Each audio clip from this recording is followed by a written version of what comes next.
তোমাদের সকলকে নববর্ষের অনেক, অনেক শুভেচ্ছা। কেমন কাটলো আজকের দিনটা তোমাদের? আমার তো খুব ভালো কাটলো। কারণ তোমরা এতদিনে বুঝে গেছো আমি সাজিয়ে গুছিয়ে খেতে এবং কতটা খাদ্যরসিক। আর এই নববর্ষের দিন মানে বুঝতে পারছো? আমার এই ভয়েস ওভার দিতে, দিতে এখনো জিভে জল আসছে। যে এত লোভনীয় সুস্বাদু বাঙালি ঘরের খাবার পেয়ে।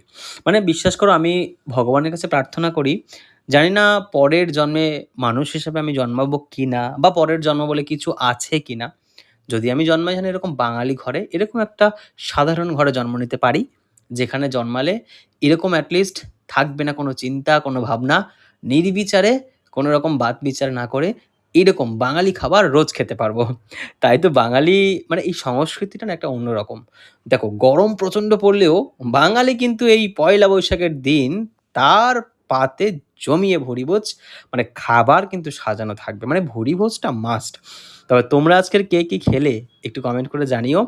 আর প্রচণ্ড গরম পড়েছে, খাওয়া-দাওয়ার দিকে একদম লক্ষ্য দিও। আজকে যা খেয়েছো খেয়ে নাও। কিন্তু অবশ্যই এই গরমে একটু তেতো, টক খেও, মানে শরীরটাকে একটু ঠান্ডা রেখো। আর প্রতিদিন যদি হয় তো ভাত পাতে এক টুকরো করে লেবু খেও। আমের টকটা রেখো। আমটা যেহেতু এখন পাওয়া যাবে, খুব সহজলভ্য একটা জিনিস। তো এই আরকি। তো আজকে তোমাদের সাথে অনেক গল্প করলাম। নববর্ষ কার কেমন কাটলো তোমরা কিন্তু অবশ্যই জানিও। আর আজকে না আমাদের মাংস হয়নি। আজকের আমাদের হয়েছিল বেগুন ভাজা, আলু ভাজা, পটল ভাজা, উচ্ছে ভাজা, মাছ ভাজা ছিল, আমের চাটনি ছিল আর শঙ্কর মাছ।